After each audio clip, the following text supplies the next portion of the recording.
मैं गणपत सिंह का भाई अभय सिंह। हमको आश्वासन पहले 9 दिन भूख हड़ताल पे बैठे थे, आश्वासन दिया था 2 महीने का। 2 महीने हो गए, उसके बाद कुछ कार्रवाई नहीं, पुलिस की कोई प्रशासन की कोई कार्रवाई नहीं हुई। कोर्ट के मैटर हुआ है, तारीख के ऊपर तारीख आ रही है।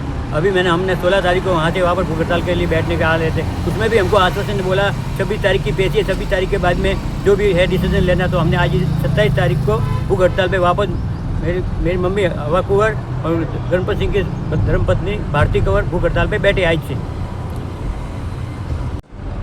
पुलिस ने आपसे पहले बात की थी और कुछ समय पहले आप अभी धरने पर बैठने के लिए आ रहे थे, क्या आश्वासन दिया था? उन्होंने बोला था 26 तारीख को कोर्ट की पेशी है, तो कोर्ट की एक बार पेशी होने दो, क्या खुलासा होता है उसके बाद में भूख हड़ताल पर बैठना। तो हमने अभी 26 तारीख कल चले गई, कुछ पेशी का कुछ नहीं हुआ, कुछ कार्रवाई नहीं हुई। पेशी के 9 तारीख को वापस दे दिया आगे, इसलिए आए हमने वापस भूख हड़ताल पर बैठ दी।